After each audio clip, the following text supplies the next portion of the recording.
ප්‍රඥාකාමී නිර්වාණ අපේක්ෂිත සදැහැති පින්වත්නි. ඔබ දැන් මෙතන ඉන්න අය නිවන් දකින්න කැමතිනේ. නේද? නිවන් දකින්න කැමති. මොකද්ද නිවන කියන්නේ? නිවන කියන්නේ මොකද්ද? සියලු දුකෙහි කෙලවර වීම. වාන කියන තෘෂ්ණාව, වාන කියන්නේ තෘෂ්ණාවට, නිර් කියන්නේ නැති කිරීමට. තෘෂ්ණාව සහ මුලින්ම නැති කරන එකට කියන මොකක් කියලාද? නිර්වාණය කියලා. හරිද? නිකමට සංගණනයක් කරලා බැලුවොත් හරිද?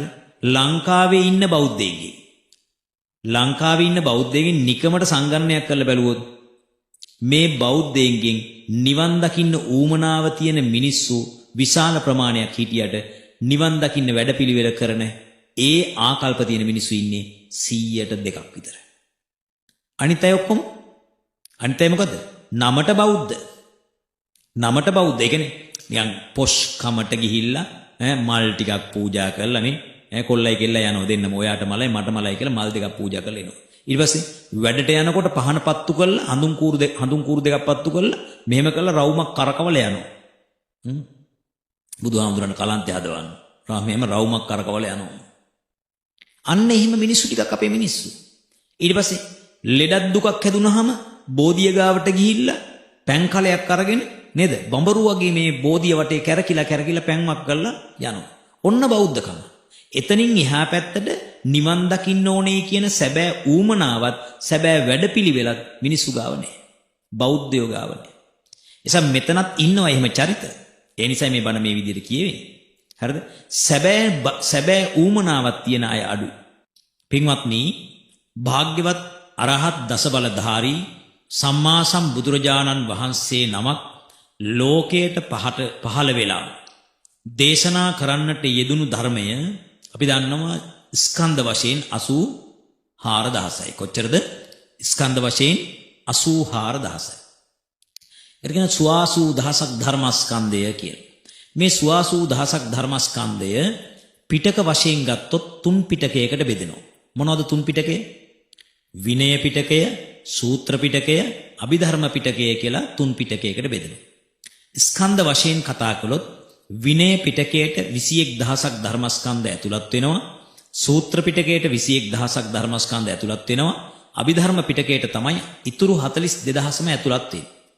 එතකොට දැන් මේ ධර්මස්කන්ධ වලින් ඔබට තිබෙන ප්‍රයෝජනේ මොකක්ද? දැන් බෞද්ධය වුණාට බොහෝ මිනිස්සු දන්නේ නැහැ මේ ධර්මයේ තියෙන ප්‍රයෝජනේ මොකක්ද කියලා. ඇත්තටම බෞද්ධයෝ.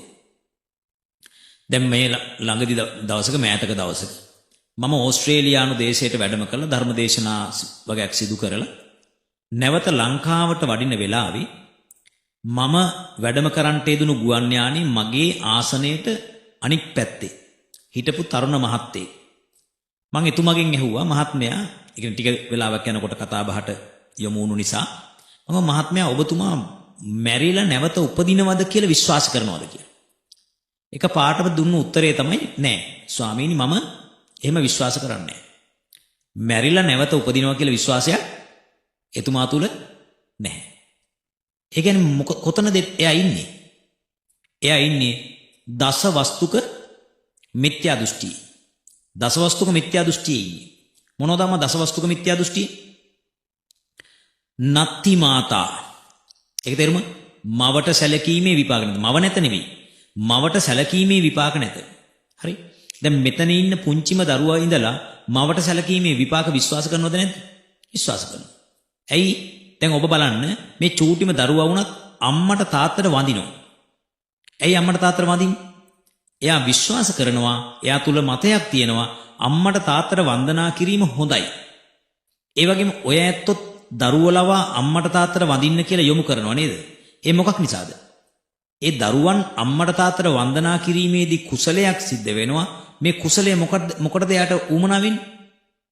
අනාගතේ ඉෂ්ට වූ, ප්‍රිය වූ, කාන්ත වූ, මනාප වූ, සුව එළවන්නා වූ විපාක ගෙනත් දෙන්න. අපි හිතුව මේ ඔන්න දැන් ඔබ එවැනි මිත්‍යා දෘෂ්ටියක් දරුවොත් මොකද්ද වෙන්නේ? ඔබ එවැනි මිත්‍යා දෘෂ්ටියක් දරුවොත් අම්මට තාත්තට සලකන්නේ නැතුව යනවා. සලකන්නේ නැති කෙනාට කුසලයක් රැස් වෙන්නේ නැතුව යනවා. කුසලයක් රැස් වෙන්නේ නැතුව ඊළඟ ජීවිතේ අපි හිතමුකෝ උත්පත්තිය ලැබුවා කියලා ඊළඟ ජීවිතේ තිරිසන් ලෝකේ උත්පත්තිය ලැබුවට පස්සේ එයාට ගුටි කන්නට වෙනවා නේද? නිරන්තරයෙන්ම මැසි මදුරුවන්ගෙන් පීඩාවටපත් වෙන්න වෙනවා. තේරෙනවද? වැස්සට පින්නට අහු වෙලා නිරන්තරයෙන්ම දුක් විඳින්න වෙනවා. දැන් බලන්න අපි මිනිස්සය වශයෙන් සමහරට හොඳ ගෙදරක හොඳට නොතෙමි නිදා ගන්නවා. හැබැයි තිරිසන් සත්වයෙක් වුණොත් මොකද වෙන්නේ?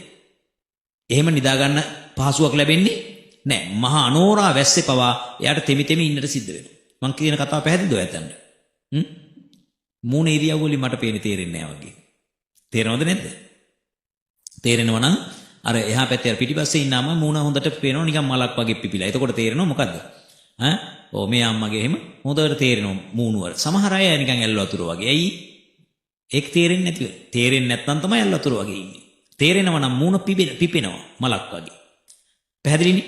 දැන් මෙතන ඉන්න අයගෙන් කවුද කැමති ඊළඟ ජීවිතේ තිරිසන් සත්වෙක් වෙන්න? ප්‍රේතෙක් වෙන්න? කැමති කට්ටිය අතුස්සන්න බලන්න. කවුරුත්ම කැමති නෑනේ. ඔබ කැමති මොකටද? ඔබ කැමති මොකටද? දෙවනි පේලියේ දෙවනිට මෙතන මුල්ලෙම ඉන්න පුතා කියන බලන්න. ඔබ කැමති මොකටද? ඊළඟ ජීවිතේ තිරිසන් සතෙක් වෙන්න? එහෙනම් ඊළඟ ජීවිතේ මිනිස්සෙක් වෙනවා නම් හොඳයි. හැබැයි මිනිස්සෙක් වුණත් පුතා ඔබ කල්පනා කරලා බලන්න මේ ජීවිතේ ඔයා මිනිස්සෙක් කියලා ඉපදිලා. පුංචි කාලේ ඉඳලා විඳපු දුක් ටික මතක් කරන්න. පුංචි කාලේ අපි ඉස්කෝලේ යන්න කලින් අපි විඳපු දුක් ටික මතක් කරන්න. ඉස්කෝලේ ගිහිල්ලා නේ ඉගෙන ගන්නකොට ඉගෙනගෙන රැකියාව කරනකොට පැහැදිලි කෙනෙක්. එතකොට දැන් අපිට ඒ ටික මතක නැහැ. ඒ ටික අමතක වෙලා තියෙනවා. හැබැයි මතක තියාගන්න මම මේ කාරණාව කිව්වේ ඔයා සතර අපායට වැටුනේ නැතුව නැවත මනුස්ස ලෝකයේ සුගතියේ ඉපදුනත් මේ දුක් රැස විඳින්න වෙනවා ආයි. එහෙනම් අපි මොකද්ද කරන්න ඕන? මේ දුක සම්පූර්ණයෙන්ම නතර කරන්න ඕන. මොකද්ද මහත්තයා මේ දුක සම්පූර්ණයෙන් නතර කරන්න ක්‍රමවේදය? මොකද්ද? නිවනටපත් වෙන්න ඕන. ඒ කියන්නේ නැවත උප්පත්තියක් නැති වෙන තැනටපත් වෙන්න ඕන. නැවත උත්පත්තියක් එන්නේ මොකක් නිසාද? අවිජ්ජා පත්‍ය සංඛාරා නිසා. ඒ කියන්නේ අවිද්‍යාව දුරු නොකරගෙන කරනු ලබන මොනවද? සංඛාර. සංඛාර කියන්නේ කර්ම. කර්ම මොනවද? පුඤ්ඤ කර්ම, අපුඤ්ඤ කර්ම. ඒ කියන්නේ පුඤ්ඤාභි සංඛාර, අපුඤ්ඤාභි සංඛාර, ආනිඤ්ඤාභි සංඛාර. මේ සංස්කාර රැස් කරොත් ඒ සංඛාර පත්‍ය මොකද වෙන්නේ? විඥානං හෙවත් ප්‍රතිසන්දි විඥානයක් එනවමයි. හරිද?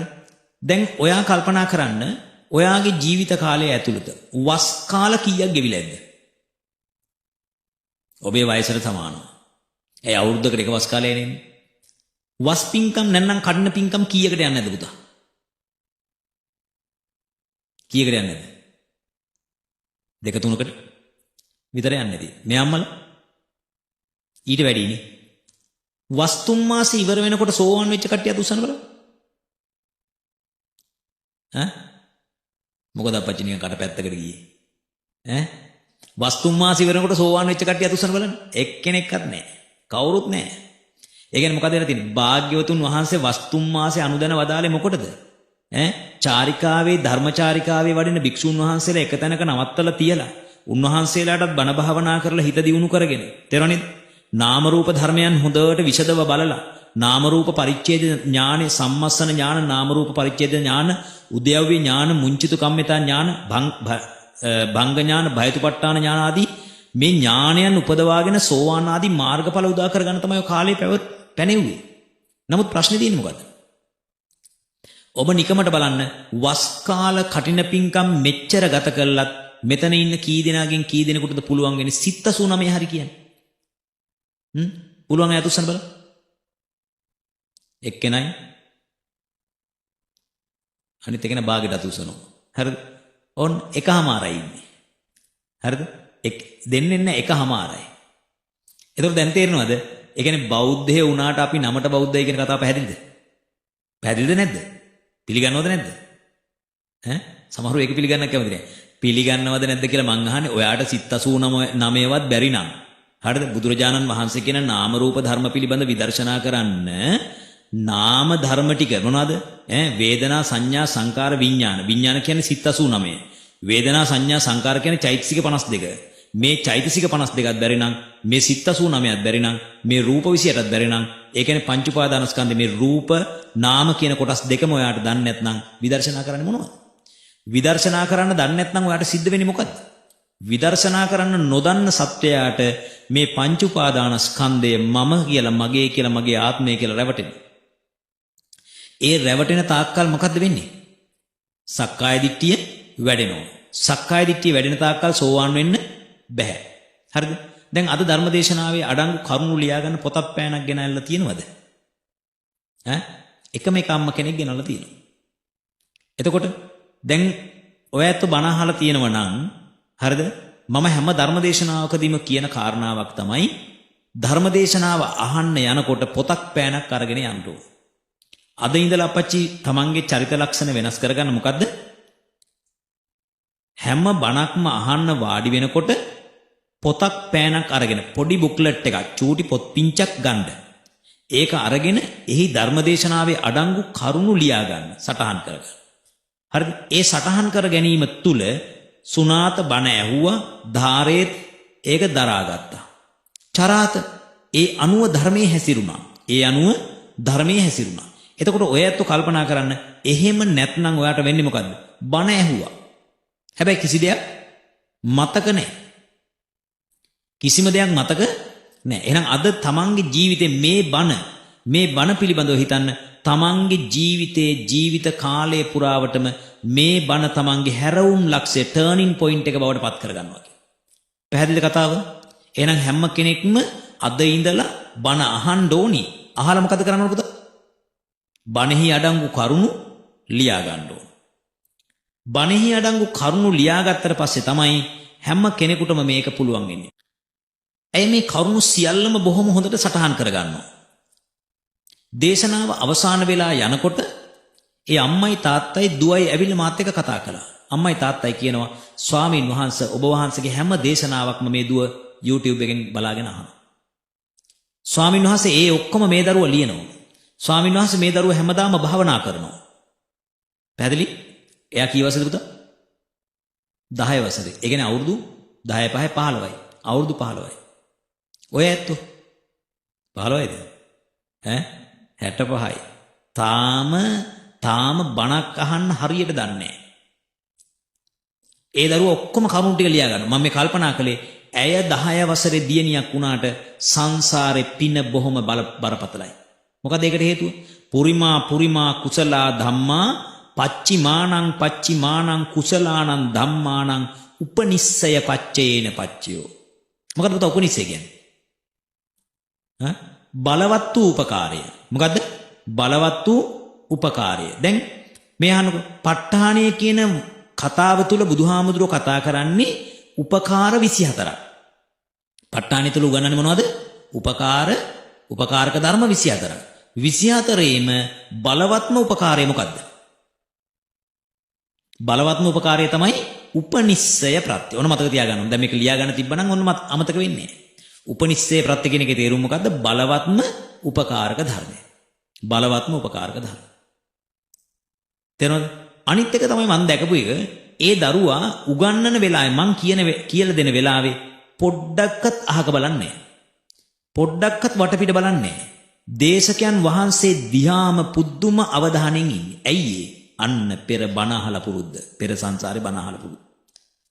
දැන් මෙතන ඉන්න අයට ඒ පුරුද්ද තියෙනවද නැද්ද? සමහරුන්ට තියෙනවා, සමහරුන්ට නැහැ. ඇයි ඒ? ඔයා හිතන්නකෝ මනුස්ස ලෝකෙ ඉපදුනේ කුසලයකින්ද අකුසලයකින්ද? කුසලයකින්. ඇයි එතකොට ඔයාලට දැන් මේක නැත්තේ? ඒ කියන්නේ මේ කුසලයේ තියෙනවා පුතා. ඒ කුසලයේ උරගාලා මතු කරගන්න දක්ෂ නැහැ. එක්ක පාප මිත්‍රයෝ ඇසුර.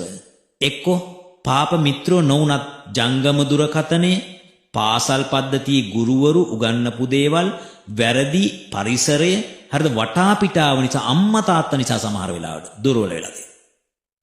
තේරෙනවද? දැන් ඒ දරුවගේ අම්මා තාත්තා බණ අහන අය නෙමෙයිලු. ඒ අම්මයි තාත්තයි සාමාන්‍යයෙන් මැද වයසේ අවුරුදු මට හිතෙන්නේ 45ක් 50ක් අතර ඒ වගේ. හැබැයි අර දරුවා අම්මයි තාත්තයි දෙන්නම ඇදගෙන සාමාන්‍ය මිනිසුන් නෙමෙයි.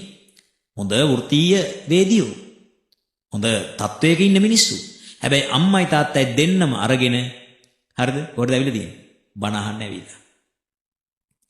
එතකොට මට දැනෙච්ච එක කාරණාවක් තමයි මේ දරුවා පෙර සංසාරේ බොහෝ පින් කරපු දරුවෙක්, බොහෝ බණ අහපු දරුවෙක්, බණ අහපු පුරුද්ද තියෙනවා. මේ ජීවිතේ ඉපදුනාට පස්සේ දැන් ඔන්න ඒක ක්‍රමක්‍රමයෙන් මතුවුණා. ඇය තව තවත් බණ අහනකොට බණ ලියනකොට තව තවත් මොකද වෙන්නේ? මේක එන්න පොලිෂ් වෙනවා. එන්න මුවහත් වෙනවා. ඉතින් මම ඔය ඇත්තන්ට යෝජනා කරනවා මේ ධර්ම දේශනාව තුලින් ඔබේ ජීවිතේ අද මේ බණේ ගොඩාක් කරුණු අහගත්තේ නැති වුණාට කමන්නේ. බණ අහන්නේ කොහොමද? ජීවිතයට බණ එකතු කරගන්නේ කොහොමද? නිවන් දකින්න බණ වලින් ප්‍රයෝජන ගන්නේ කොහොමද කියන එක විතරක් හිතන්න. මේහන් ඔයා කොයිතරම් ලොකු තරාතිරමක හිටියක වුණත්.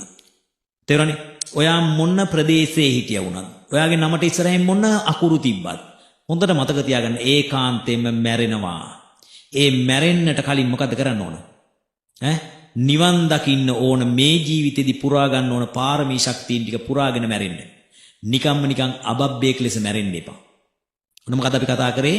පුරිමා කුසලා ධම්මා පච්චිමානං කුසලානං ධම්මානං උපනිස්සය පච්චේන පච්චය. උපනිස්සය කියන්නේ මොකද්ද?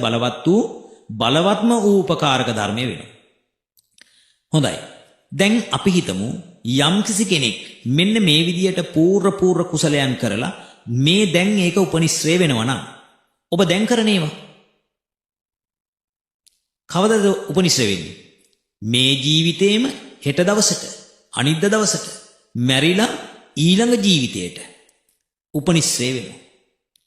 ඊළඟ ජීවිතයට උපනිශ්‍රේ වෙනවා. දැන් අපි තුමේම කෙනෙක් කල්පනා කරනවා අනේ මේ ඔය ස්වාමීන් වහන්සේලා කිව්වට මැරිලා ආයෙ උපදින්නේ අපි මෙවන. හරි. එයා එහෙම විශ්වාස කරලා මේ ජීවිතේ නොකර හිටිය කියන්නකො. ඊළඟ ජීවිතේ ඉපදුනොත් මොකද වෙන්නේ? ඒ පරිප්පුව කන්න වෙනවා. දැන් පැහැදිලිනේ? විශ්වාස නොකලට හරිද? විශ්වාස නොකලට ඉපදුනොත් කුසල කර්ම කළා නැත්නම් ඊළඟ ජීවිතේ එහෙම විඳින්න. ඔයා හිතන්න මම පැවිදි වෙලා පුතා ඔය අත් දෙක චුට්ටක් වෙනස් කරගන්න. මම පැවිදි වෙලා මුල් අවුරුද්දේ මගේ ගාවක් තිබුණ ඔහොම දෘෂ්ටිය. මොකද දැන් අපි හිතමු මම මේ ජීවිතේ ආර්ය දසන ආමුදුරු. ගිහි ජීවිතේ මගේ නම කමල්. හරි? මම කල්පනා කළා මම කමල්ව ඉඳගෙන මොනතරම් පව්කම් කළත් ඊළඟ ජීවිතේ ඉන්නේ කමල් නෙමෙයිනේ. ඊළඟ ජීවිතේ අපි තුමු විමල්. දැන් කමල් කරන කර්මවලට පනිෂ්මන්ට් හම්බෙන්නේ කාටද? විමල්ටනේ. ඉතින් මට ප්‍රශ්නයක් නැහැ කියලා මගේ දෘෂ්ටියක් තිබුණා. දවසක් කොහොම ඉන්නකොට මහානාම කියලා ස්වාමීන් වහන්සේ නම මාත් එක්ක හිටියා. අපි සහෝදර හාමුදුරුවෝ නම. උන්වහන්සේ කිව්වා ආර්ය දර්ශන ගිය ජීවිතෙත් ඔහොම හිතුවනම් මොකද වෙන්නේ කියලා. මට එතකොට තමයි තරු පහක් විතර පෙනුනේ. ඇයි? දැන් ගිය ජීවිතේ ඔය විදියට හිතලා ඉවර වෙලා ගිය ජීවිතේ අකුසල කර්ම කළා නම් මොකද වෙන්නේ? මේ ජීවිතේ ඒ පනිෂ්මන්ට් එක කන්න වෙන්නේ කාටද? කමල්ට. තේරෙනවද? අපි හිතමු ගිය ජීවිතේ අපි හිතමු සිරිල්. ඊට කලින් ජීවිතේ සිරිල්, කමල්, අපි හිතමු විමල්. ඔහොම කියන්නේ.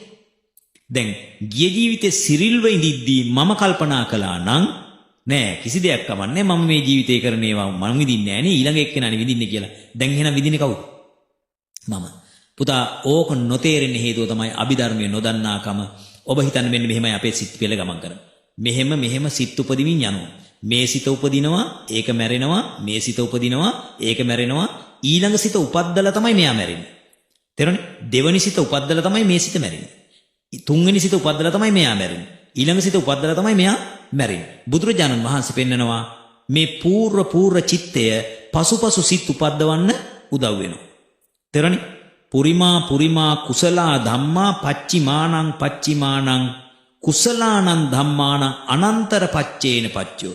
මෙහන් පළවෙනි කුසලසිත දෙවෙනි කුසලසිත උපද්දනවා. දෙවෙනි කුසලසිත තුන්වෙනි කුසලසිත උපද්දනවා. තුන්වෙනි කුසලසිත හතරවෙනි කුසලසිත උපද්දනවා. මෙහෙම සිත් පොලිමක් තියෙනකොට පළවෙනි එක්කෙනා දෙවෙනි එක්කෙනා උපද්දනවා. කතාව තේරුණාද? මූණ ටිකක් වෙනස් වුණේ ඔයාලට තේරුන්නේ නැහැ ඒක. හරිනේ? මෙහනකො සිත් 10ක් තියෙනවා කියලා හිතන්නකෝ. මේ සිත් 10 ඔක්කොම ඒ සිත් 10ම කුසල සිත් නම් හරිනේ මේකත් කුසල මේකත් කුසල මේකත් කුසල මේකත් කුසල මේ කුසල සිත ඉපදිලා එයා මැරෙනකොට මේ කුසල සිත උපද්දලා මැරෙන්නේ. කතාව හරිනේ. දැන් හරිනේ. ඒ කියන්නේ කොස් ගහක් උපදිනෝ කොස් ගහ තියෙනෝ කොස් ඇටයක් වැටිලා තමයි එයා මැරෙන්නේ. එතකොට කොස් පැලේ පැලකනවා. අන්න ඒ වගේ පූර්ව කුසල චිත්තය පසුපසු කුසල චිත්තයට අනන්තරයි. අනන්තරයි කියන්නේ ඒ අතරට වෙන සිතක් උපදින්න දෙන්නේ නැහැ. දැන් ඔබ බලන්න මෙහෙම. ඔන්න මම අනන්තර ප්‍රත්‍ය ගැන කියලා දෙන්න යන්නේ. මේ මගේ මහපට ඇඟිල්ල. මේ මොකද්ද? දබර ඇඟිල්ල. මේ ඇඟිලි දෙක අතර වෙන ඇඟිල්ලක් පවතිනවද? නැහැ. මේ දෙක අතරට වෙන ඇඟිල්ලක් නැති නිසා ඒකට කියන මොකද්ද? අනන්තරයි. න අන්තරයි. අතරට වෙන එකක් නැහැ. එතකොට මේ සිතට පසුව මේ සිතම උපද්දනවා. මේ සිතට පසුව මේ සිත උපද්දනවා. ඒ අතරට වෙන සිතක් උපද්දන්න දෙන්නේ නැහැ. ඒකට කියන මොකද්ද? අනන්තර පච්චයේන පච්චයෝ. හරි? දැන් මේ බලන්න. ඔන්න දැන් අපි මෙහෙම ජීවිතය ගත කරගෙන යනවා. හරිනේ? අපච්චිගේ මේ ජීවිතේ පළවෙනි හිත මොකද්ද? පළවෙනිම හිත. මේ ජීවිතේ දැන් ඔබතුමාගේ පළවෙනිම හිත. ඒ කියන්නේ මේ ජීවිතේ ඔබතුමා මව කුසක බිහි වුණානේ. පළවෙනිම හිත මොකද්ද? දන්නේ. ඒකට කියන්නේ මොකද්ද? ප්‍රතිසන්දි හිත. මේ ජීවිතේ ඔහොම ජීවත් වෙලා මැරෙනවා. මැරෙනකොට අන්තිම හිත මොකද්ද? චුතිසිත.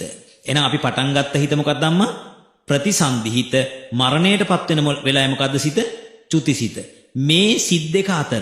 මේ සිත් දෙක අතර ඒ කියන්නේ උප්පත්ති සිතයි අවසාන සිතයි අතර සිත් ගොඩාක් පහළ වෙනවා. කොච්චර පහළ වෙනවද පුතා?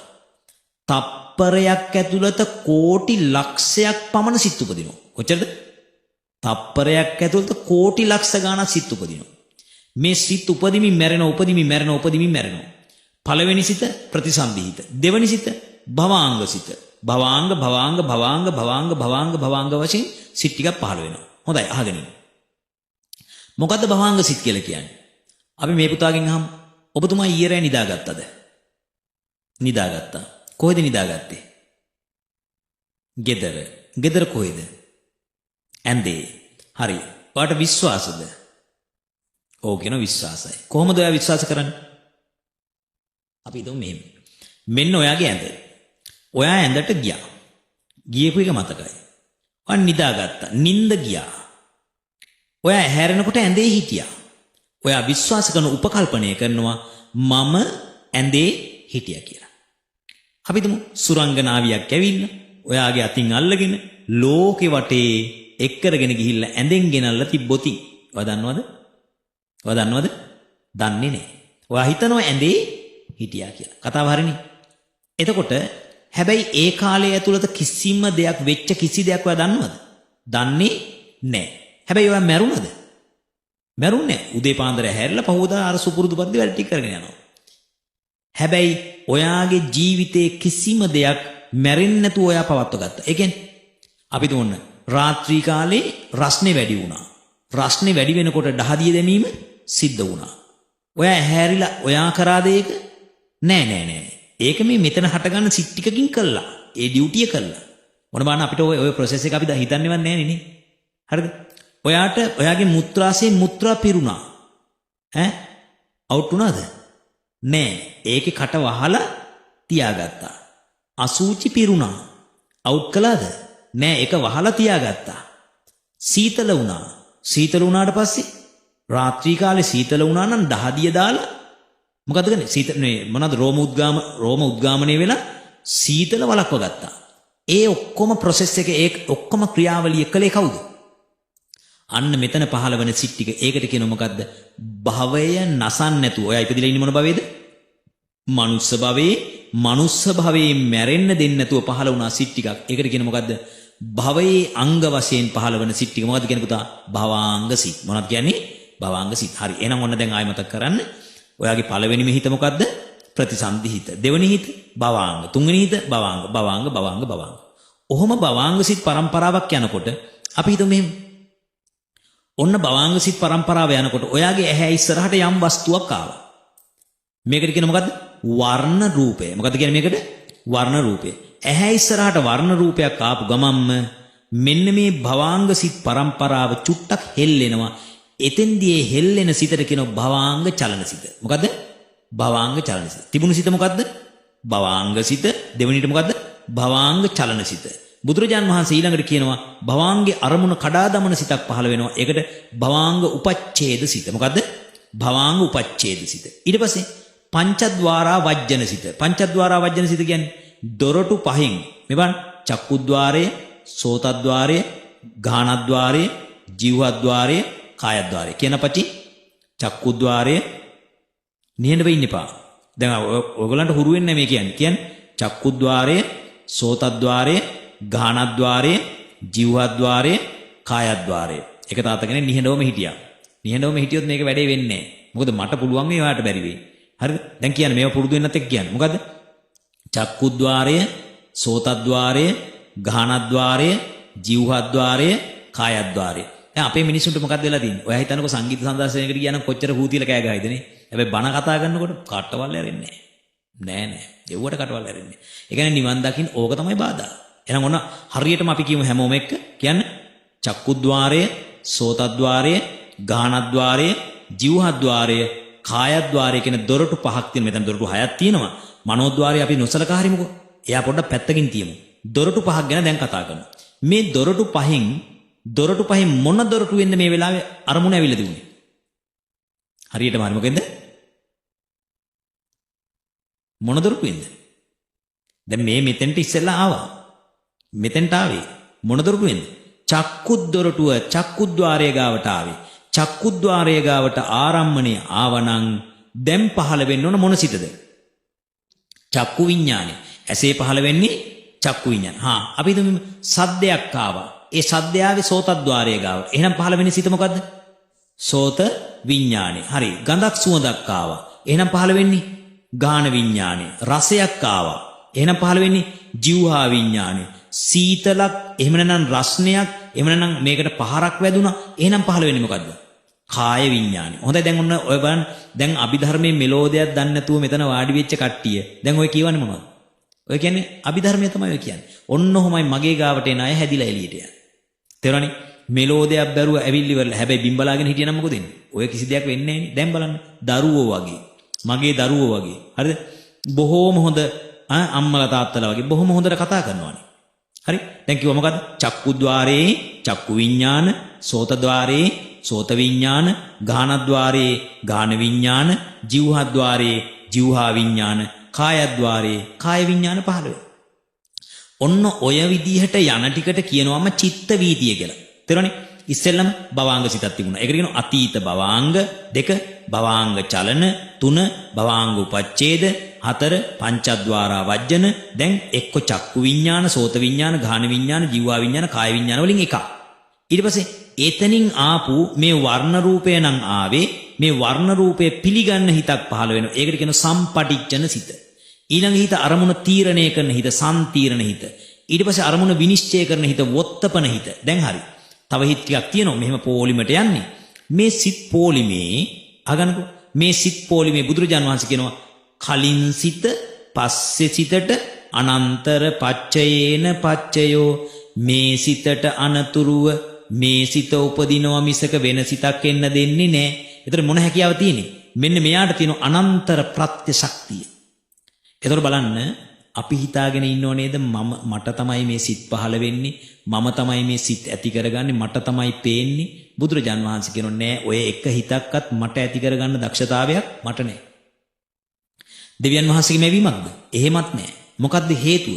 එකම එක ක්‍රමය මොකද්ද? කලින් තිබෙන සිතින් පසුව තිබෙන සිත උපද්දනවා. ඒක කියනවා පුරිමා කුසලා ධම්මා. කලින් තියෙන කුසල සිතින් පච්චිමානං පස්සේ තියෙන කුසල සිත අනන්තර පච්චේන අනන්තර ප්‍රත්‍යයෙන් උදව් වෙලා හදන්නේ, උපදවන්නේ. දැන් එහෙනම් තේරෙනවද මේ ඇඟ ඇතුලේ තිබෙන සිත් කියන ඒවා ඔක්කොම උපදවන්නේ කවුද? කලින් තිබෙන සිතෙන්. කලින් තිබෙන සිතින් ඊළඟ සිත උපද්දනවා. තේරෙනවනේ? මේ සිත මැරෙනකොට මේ සිත උපද්දලා මැරෙනවා. මේ සිත මැරෙනකොට මේ සිත උපද්දලා මැරෙනවා. මේ සිත මිය යනකොට මේ සිත උපද්දලා මැරෙනවා. එහෙනම් අනන්තර ප්‍රත්‍ය කියලා ඔකට කියනවා. පැහැදිලිද දැන්? එහෙනම් ඔන්න ඔය විදිහේ හේතුඵල දහමක් තමයි මේ ක්‍රියාත්මක වෙන්නේ. අපි හිතනවා මෙතන තියෙනව මොකක්ද? ඇඟක්. ඒ ඇඟ ඇතුලේ හටගන්න මොනවාද? සිත් ටිකක්. මේ ඇඟත් මේ සිත් ටිකත් මම කියලා රැවටෙනවා. එහෙම නැත්නම් මගේ දරුවා කියලා රැවටෙනවා. මගේ සැමියා කියලා රැවටෙනවා. මගේ බිරිඳ කියලා රැවටෙනවා. මෙන්න මේ රැවටීමට කියන සක්කාය දිට්ඨිය කියලා. මොකද සක්කාය දිට්ඨිය කියන්නේ? පංච උපාදානස්කන්ධය කෙරෙහි. ඒ කියන්නේ පංච උපාදානස්කන්ධය කියන්නේ මොනවද? රූප, වේදනා, සංඥා, සංකාර, විඥාන. මේ පංච උපාදානස්කන්ධය කෙරෙහි මමය කියලා, මගේ කියලා, මගේ ආත්මය කියලා, සත්වයේ පුද්ගලයෙක් කියලා රැවටීමට කියන මොකක් කියලා ධම්මා? සක්කාය දිට්ඨිය. ඇත්තට මේ බලන්න. යම් කිසි කෙනෙක් නිවන් දකිනවා නම් සෝවාන් වෙලා, සකදාගාමි වෙලා, අනාගාමි වෙලා අරහත්ත්වයටපත් වෙන්න ඕන. ඔහොම නැතුව වෙන කෙටි ක්‍රමයක්, ශේෂේ ක්‍රමයක් නැහැ. පැහැදිලි ක්‍රමෙ ඕකෙන්ම යන්න ඕන. හරි මේ බලන්නකෝ. එහෙම යන අය කී දෙනෙක් ඉන්නවද? බුදු, පසේබුදු, මහරහත්. දැන් බුදුවරු සහ පසේබුදුවරු කියන දෙදෙනා වහන්සේලාම සෝවාන්, සකදාගාමි, අනාගාමි, අරහත් වීම එක ළඟ වෙන්නේ. එකම ආසනයක ඉඳගෙන එක ළඟ වෙන්නේ. හරිද? ෂණිකව වෙනවා. ඊටාම ඉක්මනට වෙනවා. හැබැයි රහත් වෙන පුද්ගලයා, එහෙම නැත්නම් ශ්‍රාවක බෝධියෙන් නිවන් දකින්න කෙනාට මේ ජීවිතේදී සෝවාන් වෙලා ඕනනම් මේ ජීවිතේදී සකදාගාමි, අනාගාමි, අරහත් වෙන්න පුළුවන්. එහෙම නැත්නම් පස්සේ ජීවිතයකදී මොකද ඉතුරු ටික සම්පූර්ණ කරගන්න පුළුවන්. දැන් ඔබ මේ වෙනකොට ඔය ප්‍රාර්ථනා තුනෙන් එක්ක සම්මා සම්බුදු වෙනවද, එක්ක පසේ බුදු වෙනවද, එක්ක රහත් වෙනවද කියලා තීරණය කරලා තියෙනවා.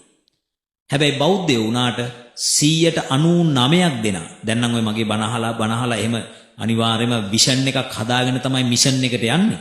හැබැයි පහුගිය කාලේ බොහෝ බණවලට ගිහිල්ලා මම ඇහුවාම ඔබ නිවන් දකින්නේ මොන මේ තුන්තරා බෝධියෙන් කවරකින්ද කියලා බොහෝ අය දන්නේ. හරිද? බොහෝ අය දන්නේ. ඊටාම කලාතුරකින් අම්ම කෙනෙක් ඔය නිතරම හොඳට ධර්මයේ අධ්‍යයනය කරපු අම්මලා විතරක්, තාත්තලා විතරක්, දරුවෝ විතරක් උත්තර දෙනවා. අනිත් අය ඔක්කොම ඔහේ නිකන් බලන් ඉන්නවා. ඔබ දැනට ඇත්තටම මේ තුන්තරා බෝධියෙන් එකක් පතලා තියෙනවද? හරි? ඔළුව වැනෙන්නේ කීප දෙනාද? එසම් මේක අනිවාර්යයෙන්ම තමන් මේ තුන්තරා බෝධියෙන් එකක් පතාගෙන ඒ ප්‍රාර්ථනීය බෝධිය උදෙසාම වැඩ කරන්න. යමෙක් සම්මා සම්බුදු වෙන්න පතනවා නම් එයා ඒ වෙනුවෙන් වැඩ කරන්න. පැහැදිලිද? මේ අහන්න. දැන් මට අද උදේ එක්තරා මහත්මයෙක් කතා කළා. ස්වාමින් වහන්සේ අපේ ගෙදරට එහා පැත්තේ ගෙදර මලගයක් තිබුණා කිව්වා. මම කිව්වා ඉතින් හොඳයි. එතකොට ස්වාමින් වහන්සේ මම CCTV කැමරාවෙන් බලාගෙන හිටියා. මේ මලගෙදරට ආපු වාහන අපේ වත්තෙන් නතර කරලා තිබුණා. අල්ලපු වත්තෙන් නතර කරලා තිබුණා. ඒ හැම කෙනාම ස්වාමින් වහන්සේ වාහනේ ඩිකිය ඇරලා කොල්ල සමහර පිරිමි අය ගොඩක් අය එකතු වෙලා ස්වාමීන් ඩිකිය ඇරලා එතන තියාගෙන බොනවා. මත්පැන් බොනවා. දැන් කවුද මේ? අබෞද්ධයෝද? නෑ බෞද්ධයෝ. ඔයා හිතන්නකෝ මලගෙදරක තමන්ගේ ඥාතිවරයා මැරිච්ච වෙලාවක මරණය කියන ධර්මතාවයේ පෙනිපෙනි තියෙන වෙලාවක හරිද? තේරෙනවද කියන එක? නිවන් දකින්න උත්සාහ කරනවා වෙනුවට අසාරේ සාරමතිනෝ නිසරුදය සරුයි කියලා හිතලා සාරේ චාසාර දස්සිනෝ සාරේච අසාර දස්සිනෝ එය මොකද සරුදේ අසරුයි කියලා හිතනවා නිසරුදේ සරුයි කියලා හිතනවා තේ සාරං නාධිගච්ඡanti ඔවුන් සාරය අධිගච්ඡන්නේ නැහැ එහෙම නැත්නම් සාරයට පැමිණෙන්නේ නැහැ ඒ කියන්නේ නිවනටපත් වෙන්නේ නැහැ මොකද්ද මිච්ඡා සංකප්ප ගෝචරා මිත්‍යා සංකප්ප වල ඉන්න නිසා හරිද දැන් ඔබට බුදුරජාණන් වහන්සේ මේ ප ဋ ාණය කියන ධර්මය කියලා දුන්නේ ඇයි ඔන්න ඔය සක්කාය දිට්ඨිය කියන ඒ කියන්නේ සෝවාන් වීමේදී දුරවන පළමු සංයෝජන ධර්මයේ වන සක්කාය දිට්ඨිය දුරු කර ගැනීම සඳහා තමයි මේක දේශනා කරේ ඒ තුල ප්‍රත්‍ය 24ක් තිබෙනවා ඔය ප්‍රත්‍ය 24න් කවර ප්‍රත්‍ය අධ්‍යයනය කළත් එක ප්‍රත්‍යයකින් වුණත් ඔයාට පුළුවන්කම තියෙන මොකක්ද? සක්කාය දිට්ඨිය දුරු කරගන්න පුළුවන්කම තියෙනවා. ඇත්තටම මේ පොඩි දරුවෝ පවා අද ලංකාවේ ඒ වගේම ලංකාවෙන් එළියට ගියපු ලාංකික මිනිස්සු අති විශාල පිරිසක් මේ ප ဋ ාණ ධර්මයට යොමු වෙලා අධ්‍යයනය කරනවා. ඒ වගේම මිත්‍යා මතවලින් මිත්‍යා දෘෂ්ටි වලින් ගැලවිලා නිවැරදි ධර්ම මාර්ගයේ හැසිරෙනවා. ධර්මයේ අධර්මයේ කවරක්ද කියන එක හඳුනාගෙන අධර්මයෙන් ඈත් වෙලා ධර්මයට යොමු වෙලා කටයුතු කරනවා. ඒ සඳහා ඔබට මේ ප ဋ ාණ දේශනා කියන එක මහෝපකාරී වෙනවා.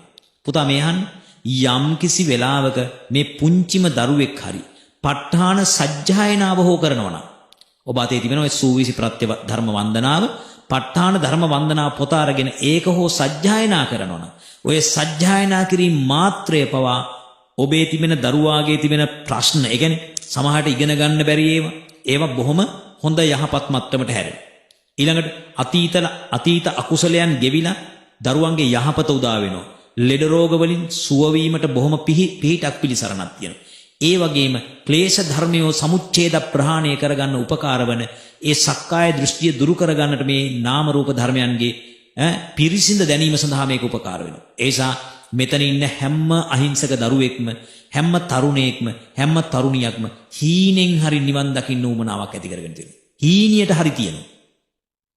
හිත කොනක හරි තියෙනවා. තේරෙනවනේ? අද ඉතින් වර්තමානයේ සමහර වෙලාවට අර පරිසරය නිසා රැකියාව නිසා ඉන්න සමාජ තත්ත්වය නිසා මේවා ගණන් නොගෙන වාගේ හිටියට හැම කෙනෙකුටම මේ ඌමනාව යටිහිතේ තියෙනවා. වහිතන්නේ බා බෞද්ධ නෙමෙයි අබෞද්ධ මේ ලංකාවේ ඉපදිච්ච අබෞද්ධ අය පවා දැන් මගේ ධර්ම දේශනා අහලා මේ නිර්වාණගාමී ප්‍රතිපදාව පූර්ණේ කරගන්න උත්සාහ කරනවා. සමහර අබෞද්ධ අය අපේ සිංහල බෞද්ධයින්ට වඩා හොඳට දැන් මේ ධර්මයේ ප්‍රගුණ කරනවා. හරිද? මම ඕමාන් දේශයට වැඩම කරපු වෙලාවේ එක්තරා අන්‍යාගමික කාන්තාවක් මැදි වයසේ එතුමිය ඇවිල්ලා මට කියනවා ස්වාමීනි මං දවසකට ඔබ වහන්සේගේ දේශනා 4ක් අහනවා. හරිද? එතුමිය ඒ රටේ ගණකාධිකාරීවරියක් accountant කෙනෙක්. හැබැයි එයාගේ ජොබ් එක කරන ගමන් මොකද කරන්නේ? එයාගේ ෆෝන් එක සාක්කුවේ දාගෙන ඊයවඩ් එක කණේ ගහගෙන අහනවා කියන දවසකට දේශනා 4ක්. රැයට ගිහිල්ලා එක දේශනාවක් ලියනවා කියන. ඒතකොට ඒ තරම් උනන්දුවක් ඒ මිනිසුන්ට තියෙනවා. අම්මා උප්පත්තියෙම බෞද්ධ වෙච්ච නේ තාත්තා උප්පත්තියෙම බෞද්ධ වෙච්ච ඔබටත් මේක තාම බැරි නම් ඔබ මොකද්ද කරගන්න ඕන? ඇති කරගන්න ඕන අදහසක් මේ වස්තුම් මාසේ ඉවර වෙනකොට මම සිත් 89 පාඩම් කරගන්නවා. චෛතසික 52 පාඩම් කරගන්නවා. රූප 28 පාඩම් කරගන්නවා. මැරෙන්න කලින් මම බොහොම ධර්මානුකූල ජීවිතයකටපත් වෙනවා. ඒ මැරිලා මම ගිහිල්ලා උත්පත්තිය ලබනකොට මට රැකවරණයක් හදාගෙනයි මම මැරෙන්නේ කියලා සිතුවිල්ලක් ඇති කරගන්න. තේරෙනවනේ? දැන් සමහරු මැරෙන්න කලින් ඉන්ෂුරන්ස් දානවා. හරිද? ඔය ඉන්ෂුරන්ස් එකෙන් ඔය රැකවරණය ලැබෙයිද? නැහැ. නේ? ගෙදර කට්ටියට පෙට්ටිය ගන්න සල්ලි ලැබෙයි. හැබැයි ඔයා പ്രേත ලෝකෙක ඉපදුණු කන්නවත් ලැබෙන්නේ නැහැ. ඒ නිසා ඉන්ෂුරන්ස් එක හදාගන්න ඕන මොකද්ද? මේ ප ဋ ාණ ඉන්ෂුරන්ස් එක හදා ගන්න ඕන. පැහැදිලි කියන එක. ඔයගොල්ලෝ හදාගෙන ඉන්න ඔය මාසෙකට ගෙවලා හදාගෙන ඉන්න ඉන්ෂුරන්ස් එකෙන් ඔය කටයුත්ත කරන්න බෑ. මේ ජීවිතේ යන්තම් හොස්පිටලයිස් වුණොත් මොකද වෙන්නේ? ඒ බිල ගෙවයි. මරුණොත් ගෙදර කට්ටියට පෙට්ටිය අරන් දෙයි. මරන්න කටයුතු ටික කරයි. එච්චරයි. එසා දැන් මම මේ ධර්ම දේශනාවට ලොකු බරපතල කරුණු ටිකක් ගත්තේ නෑ. හේතුව මොකද්ද? මට තේරෙනවා මේක තුල ඉන්න පුළුවන් ආදුනිකයෝ. නේ? ඒ නවකයෝ. එසා මේ හැම කෙනෙකුටම ප ဋ ාණය කියන්නේ මොකද්ද කියන අදහසක් පමණක් අරගෙන දීලා ඔබට මේකේ වැදගත්කම කියලා දීලා මම ඔබට යෝජනාවක් කරනවා. මේ ධර්ම දේශනා අන්තර්ජාලයෙන් දැන් හොයාගන්න පුළුවන්කම තිබෙනවා. ඔබට දැන් පුළුවන් අපේ නම පරීක්ෂා කරලා මේ දේශනා අධ්‍යයනය කරන්න. එසේ අධ්‍යයනය කළා හැම එකක්ම ලියන්න. දැන් උන් අපි හිතුව මේ පළවෙනි දේශනාව අහනකොට ඔයාලට තියෙන පුළුවන් ප්‍රශ්නයක් අනේ මට මේක තේරෙන්නේ නැහැ. හැබැයි ලියන්න අම්මා එක දේශනාවක් ලියලා පස්වතාවක් ඔබ අහනකොට ඔබට නොතේරුණු කරුණු බොහෝ රැස් තේරෙන්න පටන් ගන්නවා. ඊළඟට දිනපතාම උදේ පාන්දර 5ටත් රාත්‍රී 9ටත් ප ဋ ාණ සජ්ජායනාව කරන්න කාලයක් යනකොට බොහොම හොඳට ඔබට මේ ටික වැටහෙන්න පටන් ගන්නවා. ඒ නිසා අද දවසේ අපි මේ ධර්ම දේශනාව මෙතනින් સમાપ્ત කරනවා.